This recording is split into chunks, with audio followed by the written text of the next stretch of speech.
Wassalamu ala Rasulillah wa ala alihi wa ashabihi wa man tabi'ahum bi ihsan ila yaumiddin, amma ba'd. Qala al-mu'allif rahimallahu ta'ala wa ta'rif fasmu hadzal fanni. Kita lanjut. Sekarang belum jelaskan perkara-perkara yang kemarin yang kita sebutkan barusan juga di murojaah. Fasmu hadzal fanni, maka nama cabang ilmu ini adalah ilmu nahwi, ilmu nahwu. Jadi nama ilmu yang kita akan pelajari ini adalah apa? Ilmu nahwu. Dan supaya tergambar itu harus antum tahu dulu apa nama ilmu yang antum masuki. Maka kata beliau, fasmu, maka nama hadzal fanni, fan ini, cabang ilmu ini adalah ilmu nahwi, adalah ilmu nahwu. Jadi kalau ditanya ilmu apa yang antum pelajari? Ilmu nahwu. Ilmu nahwu. Wa ta'rifuhu, dan pengertiannya waktu di Miftah karena hanya kasih pengertian secara istilah. Di sini dikasih lengkap lagi dengan secara bahasa. Wa ta'rifuhu, dan pengertiannya apa arti nahwu? Lugotan yutlaku ala ma'anin kathiratin. Wa ta'rifu, dan pengertiannya lugotan secara bahasa. Secara bahasa yutlaku digunakan ala atas ma'anin, makna-makna, arti-arti, itu sudah bahasa kita, kathiratin, yang banyak. Jadi nahwu ini secara bahasa banyak artinya, terjemahannya. Secara bahasanya kalau kita lihat kamus, kosakatanya, minha di antara maknanya, al-awwal, yang pertama, al-qasdu. Dia bisa diterjemahkan al-qasdu, maksud atau tujuan. Ya, bisa bermakna apa? Maksud atau apa? Tujuan. Lihat contoh ke dalam kalimat. Takul, kamu katakan, kamu ucapkan, nahautu jihata Zaidin. Lihat. Saya bertugas, saya. Nahwu. Saya bernahwu jihata ke arah Zaid. Saya bernahwu ke arah Zaid. Apa artinya? Yaitu qasadtuha. Saya bermaksud, saya bertujuan ke arah Zaid. Paham artinya nahwu di sini? Ini secara bahasa. Ini makna pertama. Asani, makna yang kedua, al-mitlu. Dia bisa bermakna mitil, semisal. Biasa juga di dalam kalimat diartikan contoh. Karena sering itu dibilang, misalnya fa'il adalah begini-begini, kemudian setelahnya nahwu. Nanti antum akan dapatkan banyak di dalam kitab. Nahwu, apa artinya nahwu? Contoh, seperti, begitu terjemahannya. Seperti, misal. Paham kan? Dia bermakna itu. Nahwu itu. Lihat, takul, antum katakan dalam kalimat Zaidun nahwu aliyin. Zaid senahwu dengan Ali. Apa artinya? Zaid seperti semisal Ali. Ai mitluhu, yaitu serupa dengannya, semisal dengannya. Antum paham makna nahwu yang kedua? Apa makna nahwu yang kedua? Semisal, seperti, serupa. Iya, paham kan? Luas sinonimnya. Yang ketiga, as-salisa, yang ketiga, dia bisa bermakna al-miqdar, sekadar. Dia bisa bermakna kadar. Takul, antum katakan, indi nahwu alf. Saya memiliki nahwu alf, sekitar 1000. Sekadar 1000. Menunjukkan kadar yang antum miliki berapa. Anda paham ini kan? Iya. Ai, lihat dia bilang ai yaitu qadru al, sekadar 1000. Anda paham ini maknanya? Jadi dia menunjukkan apa? Kadar yang dimiliki. Tahu kadar? Bisa dimaknakan apa? Ukuran atau jumlah. Nanti kadarnya itu tergantung, bisa takaran, bisa kilo, literan, ya kan? Bisa kilo, wazan, timbangan, ya, bisa juga meteran, bisa juga kadar bilangan. Antum bisa paham ini? Antum biasa katakan indi nah mi'ata kil misalnya. Saya punya sekitar 100 kilo. Antum bisa maknanya nahwu ini? Paham ini? Ini digunakan oleh orang Arab dalam bahasa mereka. Diartikan nahwu itu, jadi ada kata dalam bahasa Arab itu punya 5 makna, 3 makna, 4 makna. Anda paham? Seperti ini. Secara bahasa ini, kalau kita buka kamus, kata nahwu bisa bermakna sudah 3 sekarang ini. Jelas ini? Kemudian kata beliau, wal ma'nal awwalu aksaruha wa adharuha. Dan makna yang pertama itu yang paling banyaknya dan yang paling nampaknya. Jadi kan beliau sebutkan berapa makna? 3. 1, 2, 3. Tapi beliau katakan wal ma'nal awwalu, dan makna yang pertama aksaruha adalah yang paling banyaknya, wa adharuha, dan yang paling nampaknya. Jelas? Jelas ini? Ini secara bahasa. Yang kita inginkan di sini bukan secara bahasa, tapi yang secara istilah. Apa itu ilmu nahwu? Nah, ini yang paling penting. Kata beliau wastilahan, ilmun, ini sudah ada di kalimat atau kitab dasar.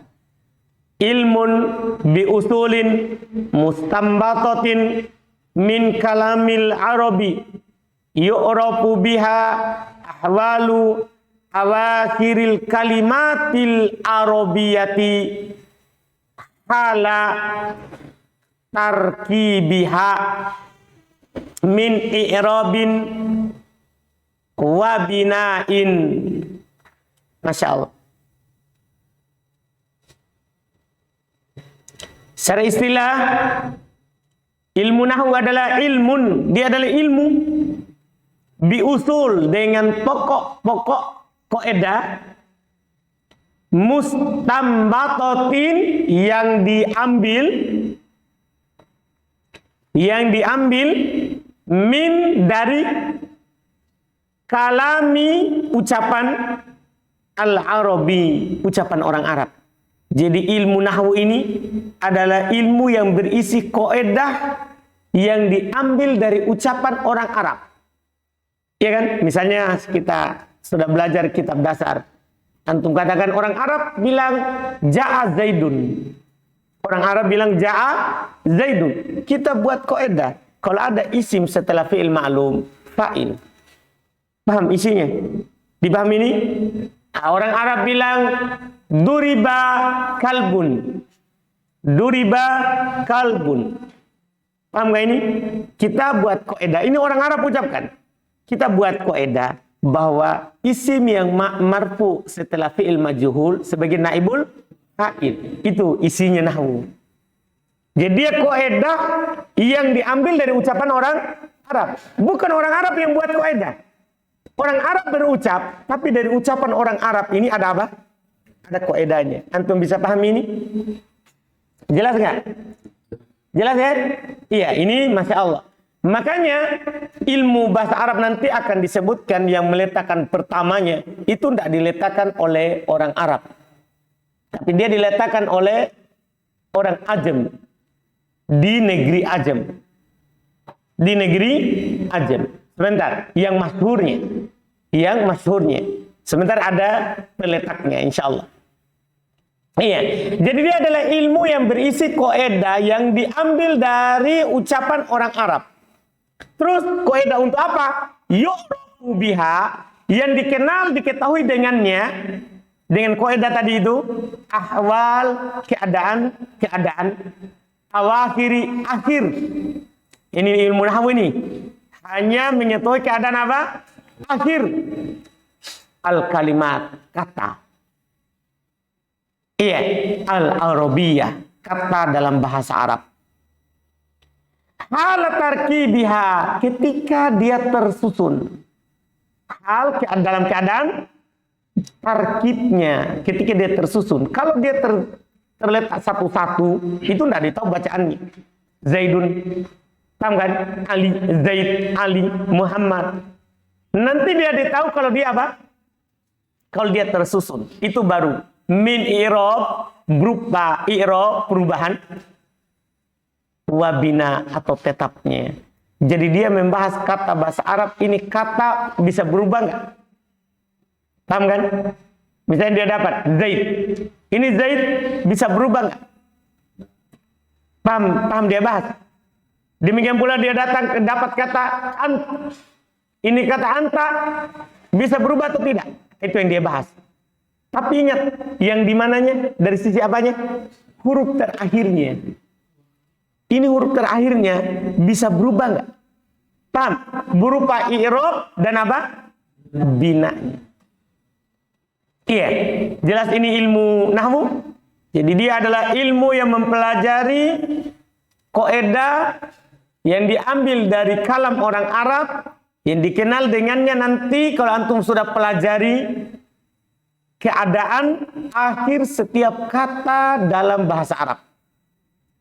Dari sisi i'rab dan binanya.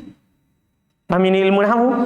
Jadi setiap antum dapat kata Arab, itu kalau antum sudah belajar ilmu nahwu, antum pasti ada pertanyaan yang muncul. Ini kata mu'rab bisa berubah atau mabni tidak bisa berubah.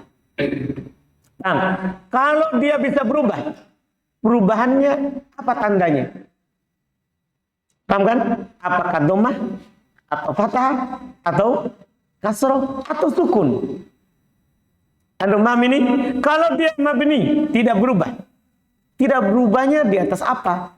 Apakah dhammah atau fathah atau kasroh atau sukun? Jadi selalu begitu. Itulah nahwu. Itulah nahwu. Jadi selalu bertanya seperti itu. Beda kalau sorof. Sorof itu satu kali dapat tidak perlu lagi ditanyakan. Karena dia harokat yang tidak pernah berubah memang. Karena harokat awal, tengah, sebelum akhir. Anu paham ini? Jadi misalnya antum dapat doroba. Dotnya ini urusannya sorof. Rohnya urusannya apa? Sorof. Ini kalau sorof satu kali ditahu, dia istirahat. Abahnya ini yang masalah. Banyak ini kan bisa bu nanti kalau bersama dengan lau, dorobu. Bisa sukun kalau bersama dengan ta, dorob ta. Anda bisa paham ini? Siapa yang bahas itu? Nahwu. Itu masalahnya dia. Dia masalahnya bisa berubah. Kadang dia bisa mabni, walaupun mabni, kadang bisa mabni dhammah, mabni sukun, mabni fathah. Jadi selalu kita muncul pertanyaan, ini harokat akhirnya apa? Itu kalau nahwu. Nah, antum bisa menjawab kalau belajar kaidah nahwu.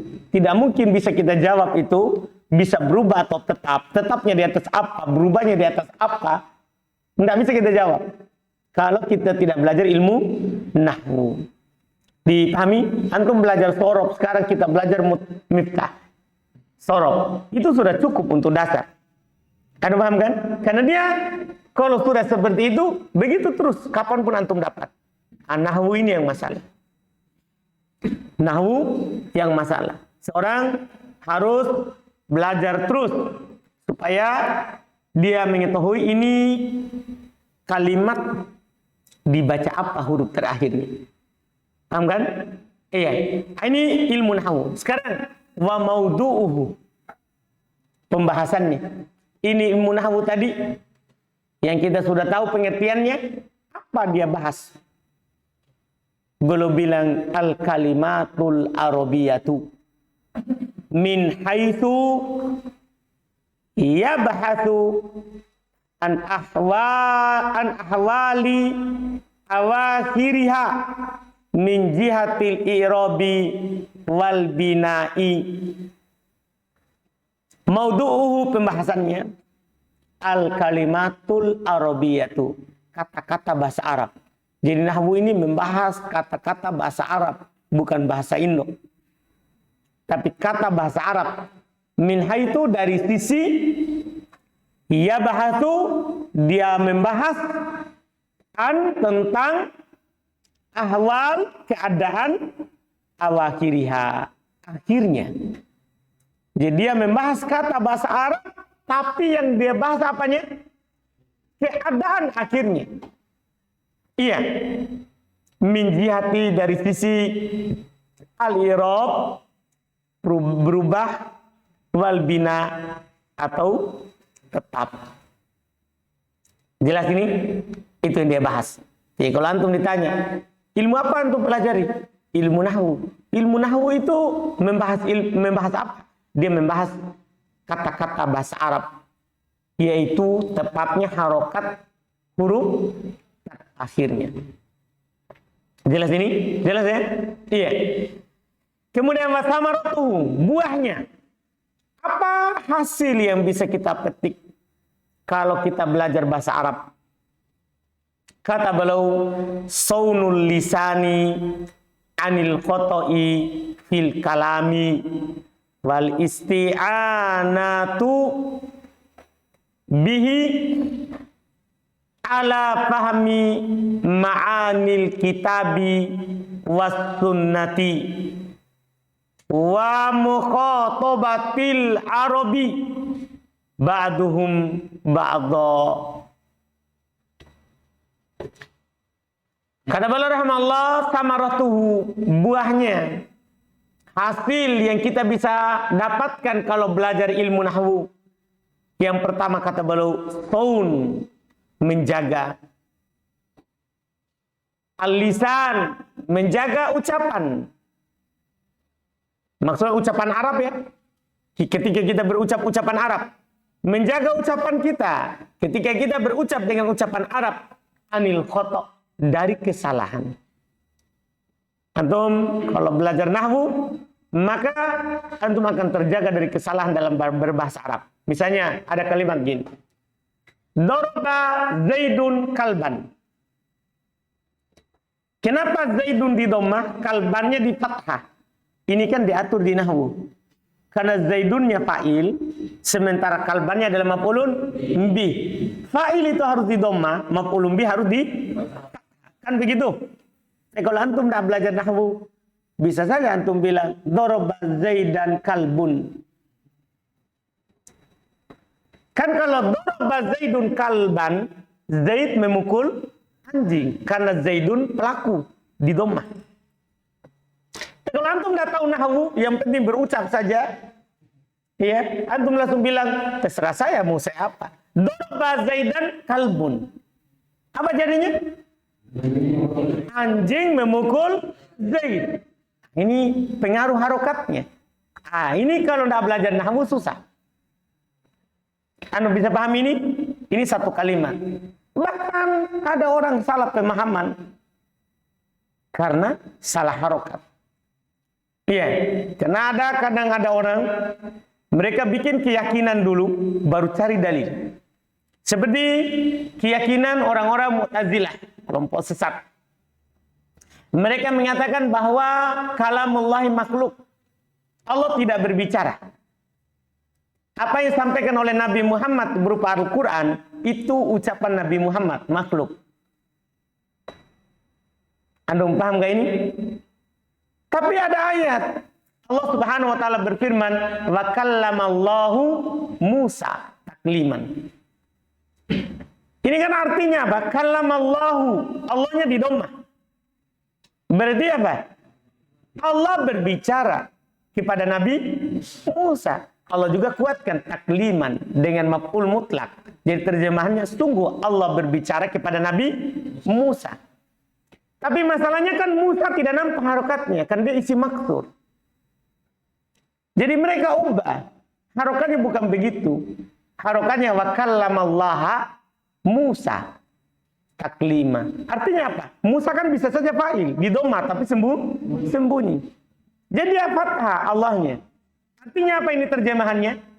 Musa berbicara kepada Allah. Jadi Allah nggak berbicara, tapi Musa yang berbicara. Paham gak itu? Kalau antum nggak tahu nahwu, selesai. Oh iya juga ya. Antum paham gak ini? Kalau antum nggak tahu nahwu, gampang ditipu. Tapi bagi kita yang tahu nahwu, tidak seperti itu. Tidak seperti itu. Antum bisa paham ini kan? Ini harokatnya tidak seperti itu, salah. Iya, salah. Jadi kalau ada orang yang mau merusak agama, kita bisa pahami. Kita bisa pahami dengan ilmu apa? Nahwu. Jadi di samping sebenarnya menjaga lisan, menjaga ucapan, dia juga menjaga keyakinan. Itu lebih besar daripada apa? Ucapan. Antum bisa pahami ini? Tapi ini paling ringannya ini, saunul lisan. Menjaga lisan kita. Anil khoto' dari kesalahan. Fil kalam, di dalam berbicara. Kalau antum berbicara pakai kaidah nahwu, itu akan indah, fasih. Paham kan? Iya. Wal isti'anatu. Ini faedah samaroh yang kedua. Samaroh yang pertama menjaga lisan. Samaroh yang kedua, wal isti'anatu, dan bisa menjadi i'anah, pembantu. Bihi, dengan sebabnya, ala fahmi ma'anil kitab. Ya, untuk memahami makna-makna apa? Kitab. Atau tahu Alkitab? Maksudnya apa? Al-Quran. Dengan memahami ilmu nahwu, antum bisa al-isti'anatu bih. Menjadikan dia sebagai aul, sebagai penolong, pembantu antum. Ala, di atas, bisa antum terjemahkan seperti biasa. Cuma nanti antum ketika belajar bahasa Arab tinggi, antum akan tahu makna ala itu ada banyak. Sama dengan tadi an, kita biasa di dasar artikan dari, tapi bisa diartikan tentang maknanya. Ala, di atas, pahami, memahami, ma'ani, arti-arti, makna-makna Alkitab, Al-Quran. Dengan belajar nahwu, antum bisa paham makna Al-Quran. Paham ini? Was sunnah, dan hadits Nabi SAW. Ini adalah pokok yang kita inginkan dari belajar bahasa Arab. Kita mau paham Al-Quran. Kita mau paham hadis Nabi SAW. Yang mana Al-Quran dan hadis itu keduanya berbahasa Arab. Itu keduanya apa? Berbahasa Arab. Iya. Jadi nanti antum tidak tertipu dengan salah terjemahan. Dengan salah apa? Terjemahan. Karena kadang sekarang orang terjemah kadang salah. Karena sekarang kalau mau terjemah hadis, masukkan saja di Google, akan diterjemahkan langsung kalimatnya. Ada memang aplikasi terjemahan. Jadi antum masukkan kalimat Arab, itu langsung keluar terjemahannya. Itu belum tentu sesuai dengan yang diinginkan oleh Nabi SAW. Antum bisa paham ini? Jelas kan? Ini belum tentu. Makanya tapi dengan antum belajar ilmu nahwu, belajar bahasa Arab ini, antum bisa tertolong, terbantukan dalam memahami Al-Quran dan Sunnah. Ini yang kedua. Yang ketiga, wa mukhatabatil arabi. Antum bisa memahami mukhotobah, pembicaraan al-Arab, orang Arab. Jadi orang Arab berbicara, antum enggak bongong saja. Tapi antum apa? Paham. Ba'duhum ba'do. Sebagian mereka kepada sebagian yang lain. Antum bisa paham pembicaraan orang Arab. Ba'duhum, sebagian mereka. Ba'do, kepada sebagian yang lain. Paham ya? Iya. Ketika orang Arab ngomong, berbicara, antum bisa paham. Antum bisa paham. Iya, dengan belajar ilmu nahwu. Ini 3 Pertama, menjaga lisan. Yang kedua, memahami Al-Quran dan Sunnah. Yang ketiga, memahami ucapan orang Arab. Memahami ucapan orang Arab. Jelas samaronya? Ini buah. Kalau antum mampu bersabar untuk mempelajari bahasa Arab. Buah besar. Ini sangat banyak faedahnya. Kemudian wa fadluhu, keutamaannya. Apa keutamaan belajar ilmu nahwu? Beliau bilang huwa min asrofil ulum wa anfa'iha wa arfa'iha. Huwa min asrofil ulumi wa anfa'iha wa arfa'iha. Dia min termasuk asrofil ulum, ilmu yang paling mulia. Dia adalah ilmu yang paling mulia. Kenapa dibilang ilmu bahasa Arab ini ilmu yang paling mulia? Begini, apa faedahnya kalau antum paham Al-Quran dan Sunnah? Supaya antum paham ini kemuliaan ini ilmu. Kalau antum paham Al-Quran, paham hadis Nabi, apa keutamaannya? Pertama, kalau antum paham Quran dan Sunnah, diberikan pemahaman kepadanya, maka berarti antum termasuk orang yang Allah inginkan kepada antum kebaikan. Ya kan? Karena Nabi bersabda apa? Man yuridillahu bihi khairan yufaqihu fiddin. Siapa yang Allah inginkan kepadanya kebaikan, maka Allah akan pahamkan dia dalam agama, kata Nabi. Sekarang, bisa nggak kita paham Al-Quran dan Sunnah kecuali dengan bahasa Arab? Kan nggak bisa. Dipahami ini. Inilah dibilang dia asroful ulum. Ilmu yang paling mulia. Karena dia adalah ciri kalau kita diinginkan oleh Allah kebaikan.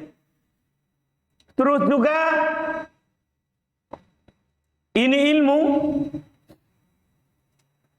beliau bilang wa anfa'iha, yang paling bermanfaatnya. Yang paling bermanfaat ini ilmu. Iya.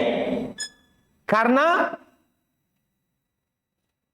ilmu ini kalau terbuka untuk kita, itu ilmu bahasa Arab ini, maka seluruh ilmu akan terbuka untuk kita. Sebagaimana diucapkan oleh Imam Syafi'i rahimahullah. Ilmu ini, nahwu ini, ilmu bahasa itu pintu. Kalau antum paham, maka ini ilmu yang paling bermanfaat.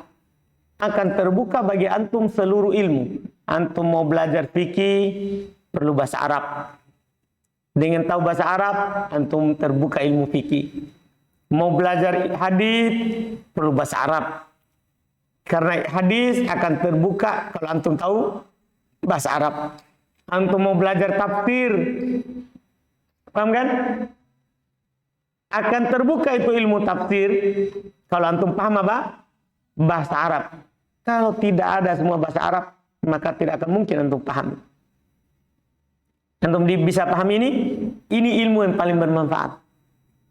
Ilmu yang paling bermanfaat. Iya. Wa arfa'iha, dan yang paling tinggi kedudukannya. Yang paling tinggi kedudukannya. Ya kan? Ini ilmu bahasa. Kenapa? Karena orang yang beriman itu sudah punya derajat. Tapi yang beriman yang punya ilmu itu lebih tinggi kedudukannya. Ya kan? Sebagaimana dalam firman Allah Subhanahu wa taala, yarfa'illahu alladhina amanu minkum walladhina utul ilma darajat. Allah mengangkat orang-orang yang beriman di antara kalian dan orang-orang yang diberikan ilmu darajat. Beberapa derajat Allah angkat. Dan karena ilmu ini adalah sebab memahami Al-Quran dan Sunnah, maka dia akan meninggikan kita.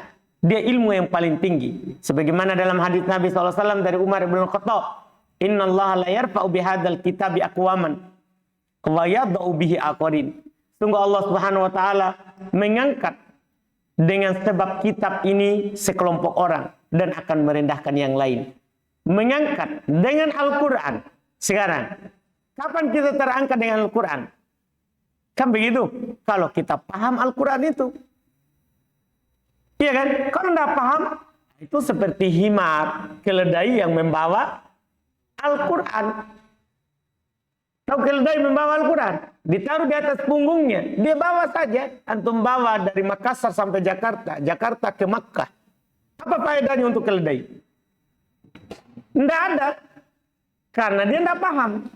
Karena tidak paham. Nah, dia akan diangkat kalau dia paham. Antum paham ini? Nah, ini ilmu yang paling tinggi nilainya. Inilah keutamaannya. Ya, yang jelas sebagian ulama yang mengatakan bahwa syaraful ilmi bisyarafi al-ma'lum. Kemuliaan sebuah ilmu itu tergantung tujuan antum belajar ilmu itu. Kemuliaan sebuah ilmu itu tergantung apa? Tujuannya. Karena ilmu bahasa itu wasilah. Ilmu bahasa itu hanya tangga. Yang mana al-wasail lah kamul maqasid. Wasilah itu hukumnya sama dengan yang dimaksudkan. Tahu ini? Nah, itu sudah kaidah. Ilmu bahasa ini adalah wasilah, tangganya untuk naik ke sesuatu yang kita tuju. Nah, tangga ini apa kedudukannya? Sesuai kedudukannya itu sesuai dengan yang kita tuju. Paham kan? Jelas ini. Kalau yang kita tuju itu mulia, akan mengangkat kita, maka kita tempuh ini tangga juga akan mengangkat kita. Jelas kan? Ini ilmu nahwu keutamaannya. Kemudian berikutnya kata beliau wanis batuhu. Penyandarannya. Dia disandarkan ke mana ini ilmu? Kata beliau huwa minal ulumil arabiyah. Dia termasuk ilmu bahasa Arab. Jadi ilmu nahwu ini termasuk ilmu bahasa Arab. Wahyatna asyara ilman. Ilmu bahasa Arab itu ada 12 cabang ilmu. Kita baru 2. Kita belajar setelah nahwu sorof. Iya kan? Kita baru 2. Oh, antum belajar juga percakapan sore. Berarti sudah 3. Masih banyak. Paham kan? Ini ilmu nahwu termasuk ilmu bahasa Arab. Dan ilmu bahasa Arab itu ada itna asyara ilman. Ada 12 ilmu. Ada 12 cabang ilmu. Paham kan? Iya. Nanti ada ilmu balagohnya. Tapi itu kelengkapan. Tidak mungkin bisa kalau antum tidak tahu nahwu. Ada ilmu arutnya. Itu cara membuat syair. Membaca syair Arab. Tapi tidak mungkin antum bisa tahu bacaannya kalau tidak tahu apa? Nahwu. Ya, ini pokoknya itu nahwu sorof. Iya. Yang lainnya adalah kelengkapan dari nahwu sorof. Kemudian berikutnya wawadi'uhu, yang meletakkannya. Yang meletakkannya. Al-masyhur, yang terkenalnya. Yang terkenalnya. Anna awwala man wadu'ahu, bahwasannya awwala, yang pertama, man, orang yang wadu'ahu, meletakkannya. Yang pertama orang yang meletakkannya Abul Aswad Ad-Du'ali. Adalah Abul Aswad Ad-Du'ali. Ini orang, tapi ini yang masyhurnya, yang terkenalnya. Tidak dipastikan. Tapi yang terkenalnya, yang pertama sekali meletakkannya adalah Abul Aswad Ad-Du'ali. Rahimahullah.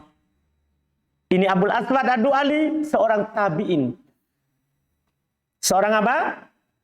Tabi'in. Jadi ini diletakkan ilmu nahwu itu sudah lama.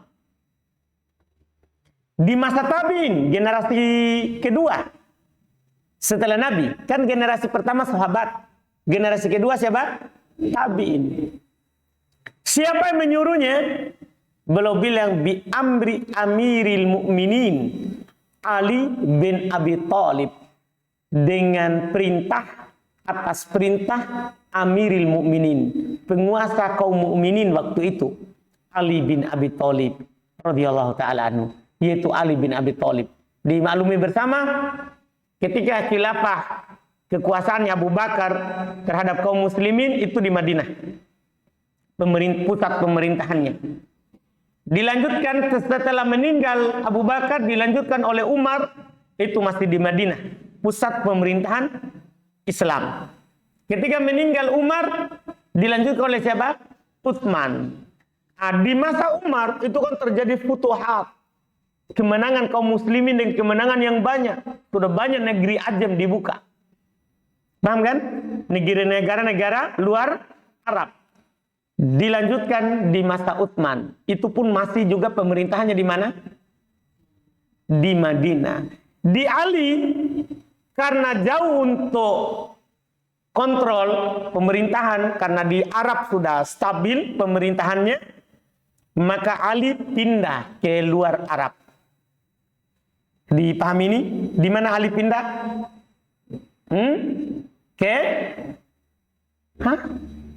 Ke mana? Iran? Betul. Iya? Antum paham ini? Dia pindah luar Arab. Di mana itu? Di Kufah. Ya, sekarang dikenal ya, Irak itu apa? Kufah. Belum pindah di Kufah. Ini Kufah negara ajam, tidak berbahasa Arab. Paham kan? Bukan lagi negara Arab. Di sanalah, karena banyaknya orang ajam non Arab yang masuk Islam, maka beliau suruh buat kaidah bahasa Arab untuk menjaga bahasa Arab. Tapi ingat, ini yang terkenalnya saja, karena tidak ada sanad yang pasti bahwa Abul Aswad Ad-Du'ali yang meletakkan ilmu nahwu. Karena ada juga yang mengatakan penukilan yang meletakkannya adalah Umar ibn Khattab. Tapi juga tidak ada sanad yang sahih. Tapi belum bilang tadi apa? Al-Masyhur. Itu cuma yang terkenalnya saja. Itu cuma yang terkenalnya saja. Makanya belum katakan, wa innama qultu, dan tiada lain saya katakan, al-masyhur, yang terkenalnya. Kenapa? Walam akul, dan saya tidak katakan awal man wada'ahu, yang pertama yang meletakkannya. Seperti di kitab-kitab yang lain, penulis nahwu yang lain, kadang langsung dia katakan yang pertama yang meletakkannya. Langsung dipastikan begitu. Belum cuma bilang yang terkenalnya. Ini takbir yang paling adil. Kenapa belum tidak bilang yang pertama langsung? Belum awali dengan kata yang terkenalnya. Li'annahu lam yujad sanadun sahihun yanusu ala dzalika. Kata beliau, li'annahu, karena sesungguhnya lam tidak yujad tidak didapatkan sanad sahihun yang sahih yanusu yang memastikan ala dzalik atas hal tersebut.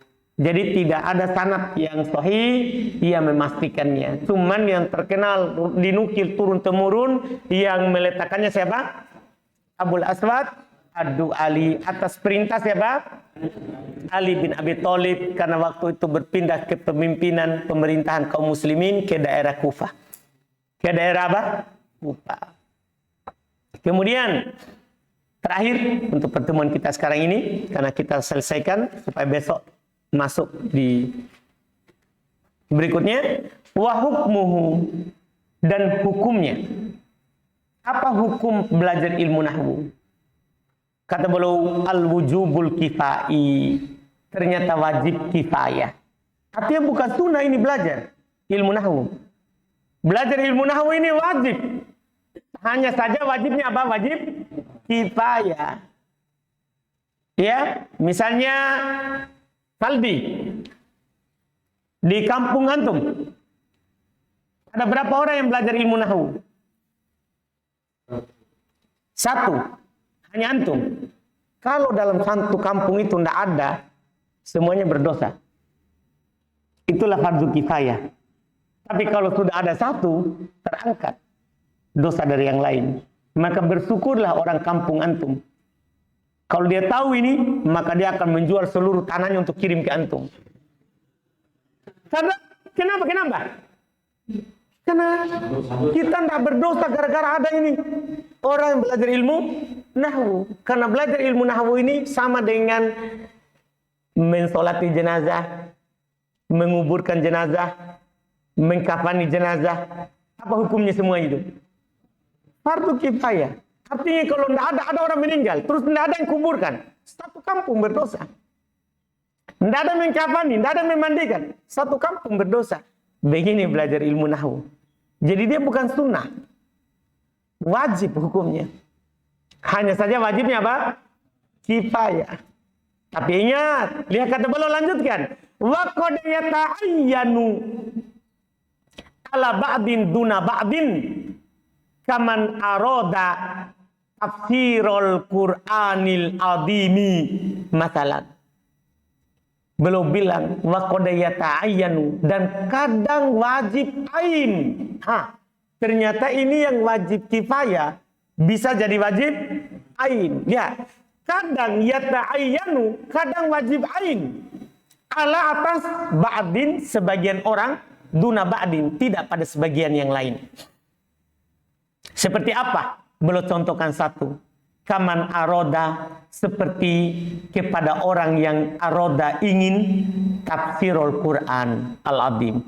Seperti orang yang ingin menafsirkan Al-Quran. Dia mau menjelaskan makna kalamullah. Apa hukum belajar bahasa Arab bagi orang yang ingin menafsirkan Al-Quran? Fardu ain. Da'i. Kan da'i dia mau menyampaikan Al-Quran. Dia mau menyampaikan apa? Hadis. Wajib ain baginya belajar bahasa Arab dulu. Jangan dulu khuruj. Iya, bahasa Arab dulu. Apa itu nahwu? Paham gak ini kan? Iya.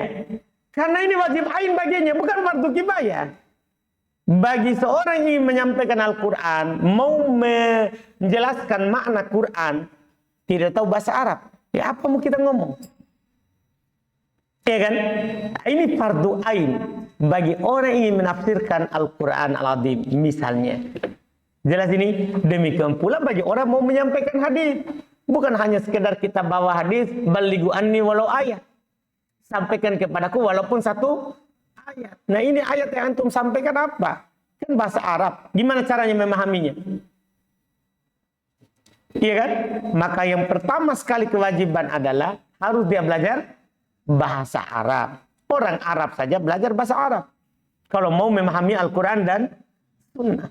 Apalagi kita orang Ajam.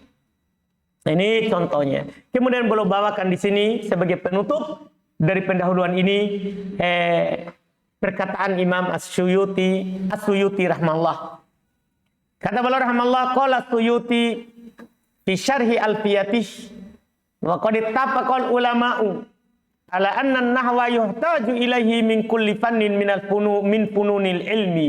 Masyaallah. La siyama tafsira, la siyama tafsiru wal hadithu. Fa innahu la yajuzu li ahadin ayyatakallama fi kitabillahi hatta yakunu maliyan bil arabiyyah. Masyaallah. Li'anna al-Qur'ana arabiyyun wala nafhamu maqasidahu illa bima'rifati qawaidil arabiyyati wa kadal hadith. Masya Allah. Perhatikan pentingnya ilmu bahasa Arab. Kata As-Suyuti rahmallah. Qala As-Suyuti rahmallah. Berkata Imam As-Suyuti rahmallah di Syarhi Al-Fiyati, di dalam Syarah Al-Fiyah beliau, yaitu kitab As-Suyuti. Wa qad ittafaqal ulama, sungguh telah bersepakat para ulama, ala anna nahwa, bahwasannya ilmu nahwu, yuhtaju ilaih, dibutuhkan kepadanya, fi kulli fannin, dalam setiap cabang, min fununil ilmi, dalam cabang-cabang ilmu. Antum mau belajar ilmu apa dalam agama kita ini?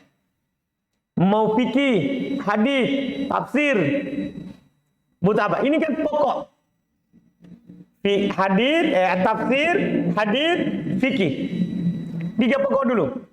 Antum dalam belajar 3 ini butuh apa? Bahasa Arab. Antum mau belajar tauhid, karena kitab-kitab tauhid ditulis dalam bahasa Arab. Tapi anggaplah ada tulisan tauhid bahasa Indo. Tapi ini kan ada hadisnya pasti. Ada Qur'annya. Antum paham kan? Ini tidak mungkin antum paham. Makanya beliau bilang, sepakat ulama, sepakat, tidak ada perselisihan. Bahwasanya ilmu nahwu itu dibutuhkan kepadanya di setiap cabang dari cabang ilmu. La siyama, lebih-lebih lagi at-tafsir wal hadis. Lebih-lebih lagi ilmu tafsir dan ilmu apa? Hadis. Fa innahu, maka sesungguhnya la yajuzu li ahadin, tidak boleh bagi seorang pun, ayyatakallama, untuk berbicara fi kitabillah, dalam kitab Allah. Dia berbicara Al-Quran, hatta yakunu maliyan bil arabiyah, sampai dia paham bahasa Arab. Anda paham ini? Malian artinya dia menguasai penuh dia dengan bahasa Arab. Anda paham? Tidak boleh. Makanya kenapa kita bilang kalau ada orang, boleh nggak saya sudah berdakwah, sudah belajar bahasa Arab? Sudah, tapi baru mata jurumiyah. Duduk kau dulu. Tapi sebagian orang kadang tersinggung kalau dibilang seperti itu. Anda paham kan? Iya, siapa dia melarang? Kenapa dia larang saya berdakwah? Yang melarang itu adalah pemerintah. Cocok. Yang melarang pemerintah. Kita tidak melarang, tapi nasihati. Belajar dulu. Karena ini. Tidak boleh. Ini perkataan Imam Suyuti. Tidak boleh seorang berbicara terkait dengan kitabullah sampai dia paham bahasa Arab. Anda bisa paham ini? Kenapa? Li'annal Qur'ana Arabi. Karena Al-Quran itu berbahasa Arab. Wala nafhamu maqasidahu, dan tidak akan kita pahami maksud daripada ucapan Allah itu illa bima'rifati, kecuali dengan mengenal, mengetahui qawaidil arabiyah, kaidah bahasa Arab. Wa kadal hadits, demikian pula hadits. Nabi kita berucap dengan ucapan apa? Bahasa Arab. Tidak mungkin kita paham maksud Nabi kalau kita tidak tahu apa? Bahasa Arab. Tidak mungkin. Anda paham ini? Oleh karena itu, ini kata beliau, tidak boleh seorang berbicara dalam Al-Quran dan Sunnah, ya, kecuali dia paham bahasa Arab. Ini pentingnya bahasa Arab, ya, bukan hanya sekedar, ya, sebagai pengisi waktu kita, ya, bukan. Tapi ini penting sekali. Dia masalahnya fardu kifayah, terus dia dibutuhkan dalam setiap ilmu. Ini alhamdulillah kita ambil hari ini. Insya Allah besok itu berarti kita sudah mulai masuk di pembahasan. Insya Allah. Mulai dari kalam sampai selanjutnya. Kita cukupkan dulu. Ada pertanyaan? Kalau tidak ada, alhamdulillah. Insya Allah besok berarti siap ditanya.